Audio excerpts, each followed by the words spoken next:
Phillips.com. I'm Evan Wren, and this is the Capital Farm Credit Wednesday night podcast, our weekly look at the area athletic scene, what happened last week and what's going on this week. I'm here with my partner, Dan Youngblood, via Zoom. And tonight, Dan, we've got Forsan head football coach Jason Phillips with us tonight. And the Buffaloes are off to their best start in a long time. Yeah, off to a great start. They're 4-0 to start the season, playing really well. Had a big win last week over McCamey, which we thought was going to be a really good competitive game. They ended up winning by 3 touchdowns. So, Forsan's having a great season, a very senior-heavy team with a bunch of kids that have a lot of experience. These are a lot of kids that played as sophomores, some of them as freshmen, and have been part of kind of a rebuilding process where they've just gotten better and better each year, and it seems to be culminating this year. This team has a very high ceiling, and it's going to be fun to talk to Coach Phillips about that ceiling, and it's going to be fun to watch this team the rest of the year. I think this group has a lot to look forward to. This is a very good football team. Yeah, well, it's fun to see. It's a good thing to see for Forsan. They deserve it, and it's been a long time coming. And who knows how far they'll get. The problem, as we will talk a little bit later in this show, is District 3 and District 4 are both pretty solid districts with good football teams, and they clash fairly early.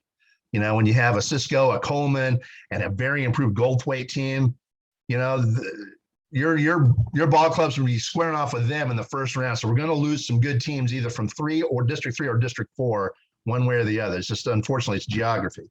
Yeah, and I think that makes the key in both of those districts really to finish first or second. You do not want to play Cisco or Coleman in the first round if you're any of those teams in District 3. And I think the same is true. I'm not sure I want to face Goldthwaite either. The same thing. And I think the same is true on the other side. You don't want to face Holly. You don't want to face Forsan. You don't want to necessarily face Anson. No. I mean, all these are good football teams, like you said.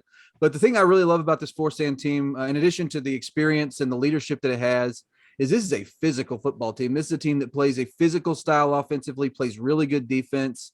And they know their identity. They have an identity that they've kind of that they've used for years and years now, and it's something that these kids kind of grow up into, and they do what they do very, very well. And this year, I think we saw that last year. We saw signs where they had some really close games against some really good football teams last year. They almost beat Holly last year, and then this year I think they've taken a fairly significant step forward. So it's going to be fun to see.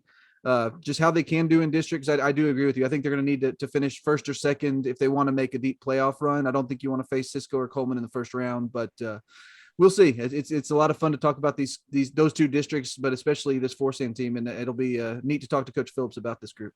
Before we jump into tonight's show, we need to thank our primary sponsor, Capital Farm Credit, with offices all over Texas, including Stanford and Abilene. Buy your own slice of Texas with Capital Farm Credit. Together, we're better. And with that, before we bring Coach Phillips out, Dan, there's some ball games that we wanted to talk about. Let's go ahead and start with the Abilene locals. You attended last week's game at Stephenville, and we knew that Stephenville was stout, and did they ever prove it against Wiley? Yeah, obviously a really strong performance by Stephenville, which has had one of those after another this year. They've played exceptionally well, and that was the case on Friday. They beat Wiley 37-7. And really, it was just a full-on, all-out display of that aerial attack. They threw for 466 yards. Ryder Lambert had a great day throwing the ball. Coy Aiken had 285 more receiving yards, 3 more receiving touchdowns. He was already leading the area in both categories. That puts him, I think, over 700 receiving yards for the season, double-digit touchdown catches. I mean, he's putting together just a monstrous season. And that was kind of the story. They got going offensively, and Wiley struggled to slow them down. And then in Wiley's case, they had some opportunities early in the game. They actually possessed the ball really well their first 3 possessions. I think they were averaging about 8 plays per drive their first 3 possessions, but they weren't able to finish 2 of those. They ended up having to either punt the ball away or end those drives on downs. And against a team like Stephenville, you've got to finish drives because they're going to. And then that's kind of what happened. It just kind of got away from them a little bit where Wiley wasn't able to capitalize on its opportunities, and then they got down big, and Stephenville kind of got them out of their comfort zone. But I came away extremely impressed by Stephenville. That's a very, very good football team, and it's going to be really fun to watch that team once they get into district with a couple other state powers in Waco La Vega and Midlothian Heritage. 2 other local ball clubs to talk about. Abilene High with a big win over Grand Prairie, 35-28 on the road, and Cooper falling to Justin Northwest, an improved Justin Northwest ball club, 33-21. Yeah, and we'll start with Abilene High.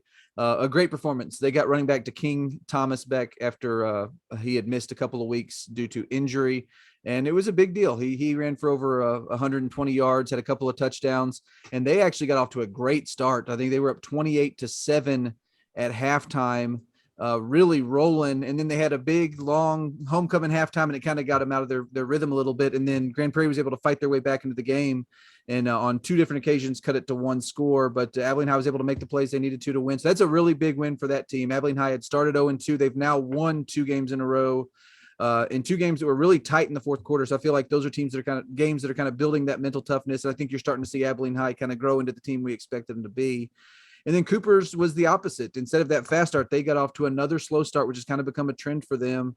And they just couldn't dig out of the hole. They fell behind 19-0 by halftime to Justin Northwest.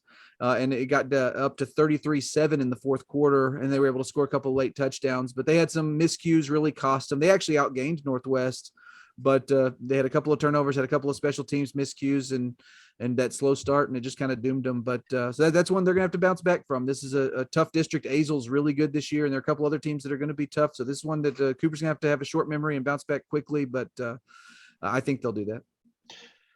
Justin Northwest is one of those teams that we projected to improve this year, but I did not expect them to improve that much. Yeah. I think it's a combination. The slow starts for Cooper is a habit they're going to have to break. For sure. And I think it's a combination of two things. I think one is that Justin Northwest is better. They've got a really good quarterback who had 4 touchdown passes in that game. And the other is that Cooper is young. Cooper's got some inexperience. They've got some just from football standpoint, some immaturity in the words. These guys haven't been in these situations before. So a lot of this is these guys learning on the fly. But there's some talent there. This is a good Cooper team. It's a resilient Cooper team. They've gotten off to a lot of slow starts and been able to fight their way back into games. And they had an opportunity to do that last week against Northwest. But an interception kind of turned that game and kind of hurt them there. But I think that Cooper is going to be, this season's going to kind of be a work in progress. I think they're going to be fine. They'll make the playoffs, I believe, in this district. But there are going to be some bumps in the road, and this was one of those. All right, let's jump out into the area. Our Big Country Preps game of the week did not turn out as anticipated. We felt that Brady at home against Dublin would be the favorite. In fact, that was for the most part, that was what was projected from both us and everybody else. However, it was an absolutely disastrous night for Brady with just too many turnovers and too many penalties. Wow, they fall to Dublin, a much improved Dublin football team who we underestimated, or at least I'm guilty of underestimating them. That Dublin football team is dangerous. They definitely are. But we did not see the best Brady team that night. They fall 38-12 with 7 fumbles. And I lost count of the number of first down penalties. The false starts just were a killer, just a drive killer for Brady, who just shot himself in the foot all night long. Yeah, and before we get into Brady, I think you got to give Dublin credit. I think Chris Teaton has that offense really playing well. Their defense is dramatically improved from what it was last year. I think that's a big deal. With Brady, I do wonder some, and we'll see. They're about to play some tough games as they go, and they're going to have some tough district games still left on their schedule. And we'll kind of see where they go from here. I do wonder how much they were hurt maybe from having last week's game wiped out by COVID, maybe just to see if there were maybe some fatigue issues and those sorts of things, but they have to bounce back quickly. That's it. I mean, you got to forget that game quickly, because it sounded like a pretty forgettable effort, but I think they will. I think they're gonna have some opportunities to get back on track, and hopefully they will do that. But I think Dublin was the story of the game, and you came away extremely impressed with Chris Teaton. Well, Chris Teaton's, that kid, I think he's gonna play at the next level. I was very impressed with him. Anytime you see a kid that's only a junior who can run to his left, he's a right-handed quarterback. He can run to his left and still throw touch passes on the run under pressure, throwing over the top of linebackers and just dropping passes in to guys behind the coverage. That's a very difficult play for a young quarterback to execute. And he's already got that ability, and he's got a strong arm. He can put some pep behind the ball when he wants to also. He's just a gifted, poised young quarterback. And keep an eye on Chris Teaton from Dublin. This kid is going to be, by the time he gets to playing next year, he's going to be very, very good. And I think Dublin's another one of those. We've got several of these teams. We've Coleman was one last year. This year you've got Dublin, you've got Forsan, you've got several others. Roscoe's a big one of these teams who had young players playing before they were probably ready for the varsity game.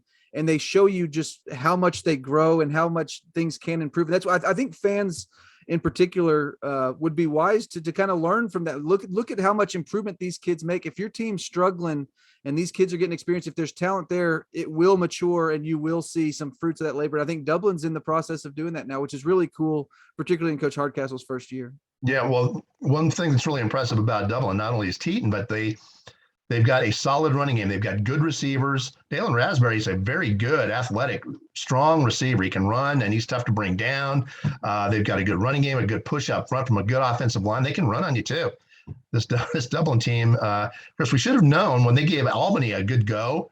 That should have been a really good clue as to how good Dublin is, and they are good. We got some other ball playing. Go ahead. Sorry. Yeah, and they beat a quality Anson team right after that, too. So Yes. This Dublin team is dramatically improved, and I think they're going to have some opportunities to do some really nice things in that district, which looks pretty open at this point. All right, there's some other ball games we want to take a look at. A game that we strongly considered for our game of the week, but I vetoed it at the last second. I vetoed it. That was Jim Ned and Cisco. Jim Ned over Cisco 28-14. Cisco made a game of it. They really did. They showed up. They made a game of it. They were not intimidated. And they made a game of it last season, too, for 3 quarters before they just ran out of gas, and then things got away from them. I believed going in that was probably going to be the case again. Close, fairly close after 3 quarters, and then the depth issue would hit them. Because we're talking about a team jumping up 2 divisions to play. But you know what? The Lobos showed up and played very well against the defending 3A D1 champs. Hats off to Cisco for giving it a good go. Go. They were kicking an onside kick for an opportunity to go tie the game late, which I think is pretty impressive. I don't think probably many of us saw that, being the outcome there. But I know that from what I understand, Jim Ned did have some penalty issues they're going to have to clean up. It sounds like they shot themselves in the foot a few times, but still, Cisco's one of those teams. They have the talent and certainly the discipline to capitalize when you do that. And they found themselves in a 4-quarter game with Jim Ned. And I think, like you said, that is a tribute to the Cisco team. Another game I want to throw a shout out to, Goldthwaite lost to a 3-1, very stout Florence football team. Florence's only loss is to Johnson City, and they went into Friday still undefeated. Johnson City did. Florence is a stout football team, and Goldthwaite nearly knocked them off, falling 10-7. I've been warning people about Goldthwaite this year. This Goldthwaite team, they may end up being a 3 seed, a 3 playoff seed, but I don't want to play them. No, and they're going to give you a problem. That's a stout team. Yeah, and they're another one that belongs on that list I just mentioned earlier of programs that have kind of gone through a little bit of a lull with some young rosters and things like that. They're on the other side of that now too. This is a dramatically improved Goldthwaite team. I think we saw that when they were able to beat Cross Plains the way they did. So yeah, I think Goldthwaite's definitely a dangerous football team. I think this game was proof of that. When you hold a good Florence team to 10 points and have an opportunity to win that game, that's a big step for Goldthwaite. They're going to have lots of winnable games going forward as well. So this is a good Goldthwaite team, and they're going to be fun to follow. Couple other ball games, Dan, to throw out. Another game that we considered for game of the week, and we talked about it.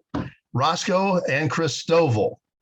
Christoval knocked off Sonora, a very good 3A team, and we thought, you know what? Is Roscoe quite on that level? Maybe not. You know what? They are. They beat Christoval. Roscoe is for real. By 2 scores. Yes. And here's the thing. I may be, other than Coach Freeman, I may have been the biggest Roscoe cheerleader in the big country. I'm really high on this team, and I did not think they were going to win this game. I thought they'd play them tough, but I thought Christoval was a little too much for them, and they weren't. This Roscoe team, like you said, is for real. They're starting to find some playmakers. Antonio Guayo is one of those kids, one of those who's been there for a while. And now he's finally getting right on Friday night. Did we get any picks right? I got a few, but that one I did not get right. But I shudder to think what my record was. Gosh almighty. I was leading. But yeah, just a tremendous performance. And like I said, Antonio Guayo, a senior kid who's finally got a team around him that's able to kind of showcase his talent level. He's having a big season. And then on the other end of that spectrum, they've got a freshman running back named Ivan McCann, who just went over 100 yards in that game, had a big game and played a pivotal role in that win as well. So they've got some talent this year, and I'm so glad to see it, because that's another one of those programs where Jake Freeman didn't forget how to coach. He knows how to coach, and I think you give that guy talent, he's going to win, and we're seeing that this year. Last game that we're going to talk about with our guest, Jason Phillips from Forsan, the head football coach of the Buffaloes, is going to be with us here momentarily. They're coming off a big 48-27 win over formerly unbeaten McCamey. That was a big ball game for them. There was a lot of talk about McCamey's explosiveness coming in, and could the Buffaloes slow them down? Well, that was one pick I got right. I had Forsan slowing them down and winning that ball game, and they did. And one of the things I think is impressive, and you're starting to see this more and more from that Forsan team, is that has not traditionally been just a super explosive offense, because it is more of a physical run-based offense, but they're starting to put a lot of points on the board, which I think makes them very dangerous. I mean, when you can go and play a team like McCamey and put 48 points on the board, you're playing some pretty good offense. And then obviously they've been very strong defensively for a long time now. So yeah, Forsan's a dangerous football team. I think this game was, if there was any doubt of that, this game should erase that doubt. This is a very good Forsan football team. They had not been undefeated at this point, 4-0 since about 2012, and they're 4-0 without one of their best players. Sawyer Stallings is still hurt. Will come back. We'll talk a little bit more about him with Coach and find out exactly when he will be coming back. But when he's back in the lineup, they're only going to get better. Yeah, they're only going to get better with him back in the lineup. That gives them a lot of options, running, passing, throwing, because he can do it all. And he's one of those two-way guys. He's a really good defensive back as well. So he'll help you on both sides. But this team has a lot of talent, a lot of experience. It's got a lot of leadership, and you're starting to see it put things together. And it's really, I think, at least on paper at this point, creating a little bit of a collision course in that district. They've got a Hawley team that's kind of run that district for years. Well, we don't want to jinx them. We don't want to jinx them. No, I'm going to interrupt you on that one, because I'm old, and you know how old guys are, superstitious. Yeah. They're going to have to take care of business at Anson to set that game up. And I'm sure Coach Phillips wouldn't want us to take anything for granted. No, they got a very tough game at Anson. They got to win at Stanford also. Yeah, and those are things. Stanford at home is not going to be easy. But if they take care of business, and those are things that Coach Phillips and his team have to worry about. They got to be ready to play every week. I'm just looking as a pundit. I'm just looking at on paper. I think those are the two best teams in this district, and I think when you look at the schedule, they play on the last week of the regular season. To me, that game, at least on paper now, looks like a huge football game, and one that I'm really excited about. It has the potential, if Forsan can get past Anson and win at Stanford, it has the potential to be perhaps, the biggest game that Forsan has ever had at home, or at least in recent memory. Yeah. You probably have to go back decades to find a game at home out there in the oil patch that was bigger than that one, if they can win those two road games. And before the season started, we were looking at Forsan's schedule. We thought they were going to be better, but man, their schedule doesn't favor them. They're going to have to go to Anson, which is a very tough spot to play on that grass field that they're not used to. And Coach Hagler out there is going to have a very tough game plan ready for them. I know that Anson's very good, because they almost knocked off this very good Dublin team that I just saw. Yeah. You know what I mean? They didn't get blown out by this explosive Dublin team. That's going to be tough. It will be tough. It will be. And Hawley's got to take care of their business too. They play the same teams as well. So they're going to take care of Anson. They're going to take care of Stanford as well. But like I said, on paper, and it's very early yet, I agree. But I think that if those two teams take care of their business, that could be one of the biggest games really in the area this year. I think that looks like it could be a really big matchup and a really fun one if those teams do what they need to do. Well, we're just about ready to bring on the man, Jason Phillips from Forsan, 4-0. And we have not seen that since, I believe, 2012 from the Buffs. And it's good to see. They, we know that they went through a lot of growing pains with the young kids out there, bringing them up through the ranks, a talented young group, and here they are. Yeah, and you kind of touched on it. And I think it's important to mention that a lot of work from a lot of different people has gone into getting Forsan back to this point, because they did go through a pretty lengthy and strenuous at times rebuilding process. So it's neat to see them back at this point, and I'm excited to talk to Coach Phillips about that as well, because I've talked to him quite a bit over the years about kind of looking forward to this year and thinking, hey, we've got a chance for this senior class to be really, really good. But it did take a lot of work to get here, so it's going to be neat to talk about that process as well. All right, before we bring on Coach Phillips, we need to thank our sponsors. First and foremost, Capital Farm Credit. who brings you these Wednesday night podcasts throughout the school year. Also, for the love of the game broadcasting, and our old friend Terry Slavens, owner of K-Lakes 93.5 FM out of Breckenridge, 97.7 KATX FM out of Eastland, Classic Country AM 1330 AM out of Graham, 94.7 FM KWKQ FM, that's out of Graham, KROO 1430 out of Breckenridge, and KWBY 98.5 FM out of Ranger. That is for the love of the game broadcasting. Also, Rob Durham, sales consultant up at Bear Chevrolet Buick Cadillac in Breckenridge. One of the nicest guys you'll ever want to meet. Now, if you're in the market for a vehicle, new or used, give Rob a shout at 254-559-2266. That's Rob Durham, sales consultant up at Bear Chevrolet Buick Cadillac in Breck. Finally, Phil Hill of the Abilene Realtors Group, big supporter of local athletics. If you're in the market, give him a shout at 325-669-5153 or visit his website at philhillproperties.com. And with that, it is time to bring on the man, Jason Phillips. Looks like he's ready. Let's go ahead and get him on. And joining us now via Zoom, Forsan head football coach Jason Phillips. Coach, thank you so much for joining us. Thanks for having me.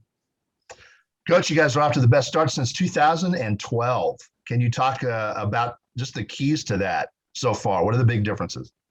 I think first and foremost is just the experience that we have this year. We've got several guys that this is their third, even a couple guys this is their fourth year playing varsity football for us, and they've went through some tough times, and they've went through some good times over the last few years. But I think our experience and our senior leadership are the number one things that have us where we are. And on top of that, we got some good athletes, and that always helps.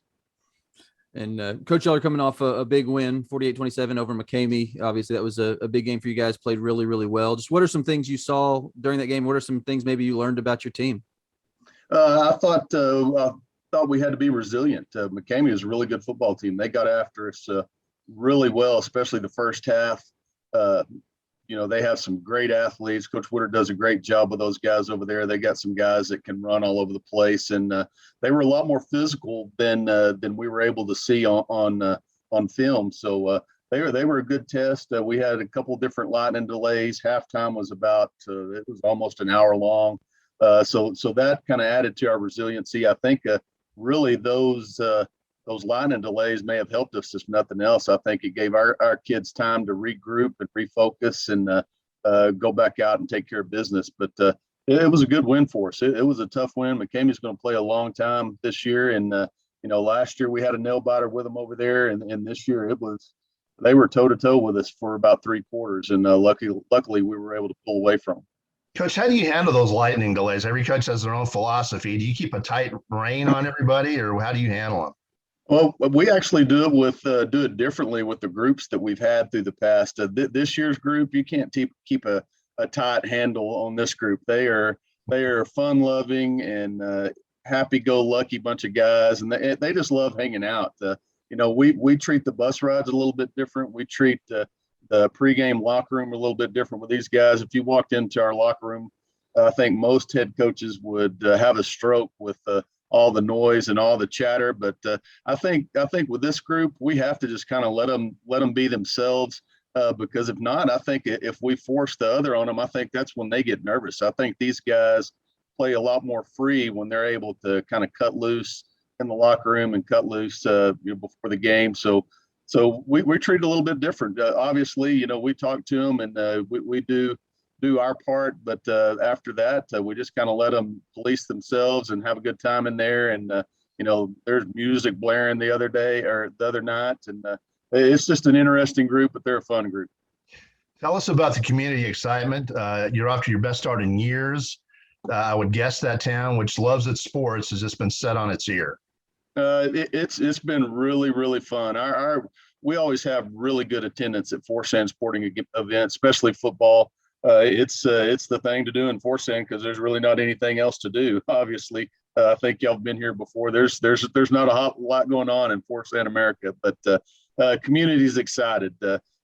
Just walking down the halls, I've got teachers that talk to me that don't usually talk to me about football, saying how excited they are and starting to go to games, and which is kind of crazy, but it's been a lot of fun. And hopefully we can continue this. And and hopefully this is something that we can build on into the future too. And Coach, you kind of touched on this a little bit earlier, but this has been a building process for you guys. Obviously, y'all went through a little bit of a dip with a couple of really young teams, but a lot of these guys were on those teams, gained that experience. Just what was that process like, and how much fun has it been to get to the other side and now see all that work pay off? We've known this was coming. We knew we had a chance to be really good this year several years ago, just with the group that we had. 2 years ago, when our seniors were sophomores, we had to let a couple games slip away from us early, and I think that really kind of set in the back of these kids' mind that put forth a little more effort in practice, things like that, stay a little more focused. But last year, I thought last year was going to be a good year for us too, and it was. I mean, you look at our record, and it wasn't just an amazing record, but you look at the losses that we had. We missed a field goal against Oklahoma at the end of the game to win that one. We went toe to toe with Anson for about 3 3.5 quarters, 3 3/4 quarters. And then we had a chance to win at Holly on the last play of the game. So our season was really, really close to being outstanding last year. And we had a good group of seniors last year, but I think this senior class has kind of taken the last couple of years and used it as fuel, just from the off-season workouts to summer workouts to two-a-days. It's just been a different mindset, and we've got kids stepping up and playing different positions. We've got some young kids from JV last year that have stepped up and done an amazing job. But you can see this coming, and hopefully we can keep this thing rolling, stay healthy, and we got a good chance to make some noise later on in the year. And I've talked to you a lot the last few years about this group that's coming through. And I mean, you look at kind of what y'all done, 1-9 in 2018, but you did know that there was a light at the end of that tunnel. Just what was the challenge there of, telling these kids, hey, it's going to get hard for the time being, but things are going to be better on the horizon? I think the biggest deal is just the way they approach it. We actually had one or two guys contemplate quitting, and I think it was not necessarily coaches. I think it was their peers and their buddies that kind of talked them out of that, because we went through a rough year their freshman year. Luckily, a lot of these guys were on the JV that year, and JV had a really good year. I think they went undefeated or lost one game because our JV was really solid. And then sophomore year, we won a couple more games, but not many. And it was. I think you learn a lot about your team. I think the players learn a lot about themselves to see when they can see how they respond to a little bit of adversity. And this group has been amazing going through that. They really have. I mean, they could have folded in the towel or threw in the towel and just given up, but they have pushed forward. They could see. I think they've seen a lot, just like us coaches have seen a lot. That something special was down the road. And we were able to see that last year, and so far we've been able to see it again this year. Coach, talk about your senior class. You got a good core group of seniors there that you're leaning on for leadership, and how much easier does that make your job? It makes it extremely easy. I mean, we don't have to police a whole lot. We had a young guy get a couple personal fouls in the game against Stanton, and before I could get to him, they said, "We got this, coach," and they took care of it. And they were probably a lot nicer to him than I was. They explained the situation and how we don't need to have stupid penalties in games. And but it's been fun to watch. They kind of take those younger guys under their wing, and they've really, really been a good leadership class. Super talented bunch of kids. Another thing that makes this group special is they're smart. They're extremely smart. We're farther along in the playbook at this point in the year than we've ever been, but a lot of it goes to experience too. They've been playing under the same playbook. Few additions from year to year, but extremely smart group of guys, high character guys, just a great all around group. And looking at things on the field a little bit, just want to talk to you a little bit about y'all's running game. Obviously, that's been a big part of what y'all do offensively, and just with that physicality. And one thing that we kind of commented on before we got on here tonight was the balance. Y'all have a lot of guys touch the ball, a lot of guys contribute. Just to talk about kind of the design behind that and just the success y'all have had with that running game. Okay. First of all, I want to talk about and brag on our offensive line. If we had any weak areas or weaknesses that we had going in, it wasn't necessarily our offensive line. We knew we were going to have a good first group, but we were a little bit worried about our depth. But we've got Jaden Gallagher and Nolan Park and Augie Cervantes that are back from last year's team. a lot of experience. Jaden and Nolan started for us. Augie was probably our sixth guy last year, but they've stepped in, done a great job. And then two of our guys that played on the JV last year that are juniors, Catcher Dawson and Weston Thomas. We knew they had a chance to be pretty good. We didn't know how good they were going to be, but they have just molded into great, nasty, physical offensive linemen with those other three. So shout out to those guys. And then our glorified lineman, what we call our Z, he's kind of an H-back in our offense, is Brandon Valdez, super physical blocker at the point of attack. Z's probably the toughest position in our offense to play, and he does a great job. But you're right. We are blessed with a lot of athletes that can run and like to run the football.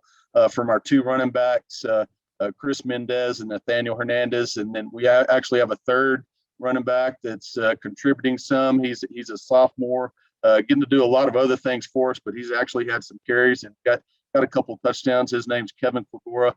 So they're kind of a three-headed monster at the backfield. And then, we use our quarterbacks a lot in the running game. Major Stockton's had a great year so far. Sawyer Stallings has been injured, but he should be back here in a couple of weeks, hopefully. And then we'll get to throw him into the mix. So we'll have really 5 instead of 4 that people get to try to deal with. But it makes play calling a lot easier when you have that many guys that you trust touching the ball, number one. Number two, that they're aggressive hitting the holes, and they know what we're doing. And we have a lot of RPOs in our offense, so it really makes it tough on defenses when all of our offense is on the same page. And it's clicked really, really well so far this year. But we do have some guys that can run, and we're a run first team. We throw the ball to set up the run. We're kind of opposite of some other teams. We do throw the ball. We don't throw it a whole lot. We have been fairly successful this year throwing the ball, even though we're only throwing it about 10, 12 times a game. And we've had some good positives out of that as well. Well, Coach, you've already answered our next question. We were going to ask you about the timetable for Sawyer Stallings' return, but let's go ahead and talk a little bit about him. Okay. Wow, you guys are 4-0 without him in the lineup, and he's going to come back here in a couple of weeks, giving you another option, another more depth, another athlete out there. Talk about his return and what the kind of impact he will have. Exactly. And he's going to help us out. He's probably our best cover guy on defense, if not our best, one of the best. And he's just a great all-around athlete. He's going to help us out on both sides of the ball. Hopefully he comes back with a full, clean bill of health and we can get him back as quickly as possible. But offensively, really, he's one of those kids. It doesn't matter whether you put him at quarterback, running back, receiver. He's going to contribute in some way just because he's such a great athlete. He's got good size. He's about 6'1". He put on a lot of good weight since last year. He's probably pushing 190 and hasn't lost a bit of speed. He's actually gotten faster. He had a great track season in the spring. Heck, he was a state tennis kid. Went to the state tennis tournament. He's just a great all-around athlete. And you're right. We're 4-0 without him. With him, he makes us even more special. And the problem is going to be figuring out how we're going to get all these touches to all these guys. That's a good problem to have. Yes, sir, it is. And Coach, you mentioned a couple of times that you thought this team had an opportunity to be very good. I just want to talk to you a little bit about that potential, maybe some of the goals that this group internally has set for itself. Just how good do you think this group can be? I think obviously we have a tough district. I mean, there's no doubt about it. You guys, you guys know as well as I do, those teams up north of Abilene are good, really good. And Colorado City is much improved this year. We got to not really watch any film on them, but I've talked to some people that have watched film on them, just talking about how they improved. We played a little 7-on-7 with them, but I think we have a chance. We've kind of broken this season up into we're breaking it up into segments. Well, our first goal was to be 5-0 going into the bye week. We got one more step to make that happen. Once the bye week gets here, we'll set a new goal for district. Obviously that's to win a district championship and hopefully go undefeated in the district. That's a tall order. We still have a ways to go before I say we're a threat to district, but we're well on our way. I think if we can stay healthy, and I think if we keep getting better week in and week out. We got a shot. Holly's really good. Anson's always really good. Stanford looks improved over the last couple of weeks. I think they're going to be a tough test for us. And Haskell and Sioux City, I think they played well at times this year, and I think they're much improved, especially Haskell with a new coach up there. Who knows what they're going to bring when district rolls around? But I think we're there. I think we have a chance to compete for a district championship. I definitely don't think we're the favorite yet. Hopefully, we will be at some point. I think that still runs through Holly, America, and I think we still got a ways to go. They've proven year in and year out that they're tough, and we got to travel to Anson this year. Anson is a tough place to play, and they beat us here on our turf last year, and that'll be a tough test for us as well. But tough district, but I really like where we sit. The bad thing about our district's really tough, but then everybody gets a first round opponent that is really, really tough because we have to go face District 4, which those guys are amazing over there as well. So luckily there's some really good football being played out here in West Texas at the 2A level, but hopefully we can continue to be one of those teams playing well. Coach, thank you so much for joining us. We'll be keeping a close eye on you, and I'm sure that we will find our way to some of your ball games here in the very near future. Best of luck to you. Appreciate it. Thank you, guys. And that was Forsan head football coach Jason Phillips. You know how us old men are, Dan. Old men have an affinity for physical football, run first football. Forsan plays my kind of football. Yeah, they do. And the thing I like about them is they have the enough balance. I mean, they have the ability to throw when they need to, which I think is important in games where you play teams that are able to stop the run a little bit. You have to be able to have some passing complement, and they do. But yes. I agree with you. They play a very physical style of offense. They play a very physical style of defense. And like I said at the outset of our podcast tonight, they're a group that especially this year's teams, there's so many seniors, they know exactly what's being asked of them, and they do it really, really well. This is a very a strong executing football team. And they're only going to get better if they stay healthy, especially with the later addition of Sawyer Stallings to that group, giving them just another threat out there and more depth. They're only going to get better if they can stay healthy. And another one of those senior leaders. This senior class has been such a good group. I wrote about them last year as juniors because this was the team they kind of looked at when they were struggling. They kind of looked at it and said, hey, this is the group that's going to get us back. And sure enough, obviously it has. But this senior class is just stacked with kids who have really accomplished a lot of special things for this program. And I think the best is yet to come. They've got a big opportunity to do some really special things this year, and it's going to be fun to watch. So I was glad we were able to get Coach Phillips on to talk about this team. This is a team you and I have been talking about quite a bit just anyway. So it was good to get him on and get his thoughts on this group because it's a pretty special group. All right, it's just about time to wrap things up for the Capital Farm Credit Wednesday night podcast. But before we do that, we want to remind you that we've got 3 separate subscription packages here at BigCountryPreps.com. We've got a monthly for $5 a month. We've got a semi-annual 6-month subscription where we knock that price down to $4 a month. And then we've got an annual where we knock the price down to $3 a month, $36 for a full year of Big Country High School athletic coverage. We'd also like to remind you that if you're scrolling around the site and see any photos you like in any one of our galleries, they are available for purchase. You can purchase a digital download for $7 a piece, or you can check it out. We have photo prints and keepsakes available as well. So make sure you check those out. When we're out at these games, we take a whole lot of photos. It's something we enjoy doing and something we're very proud of here at BigCountryPreps.com. All Big Country, all high school, all the time. Welcome home.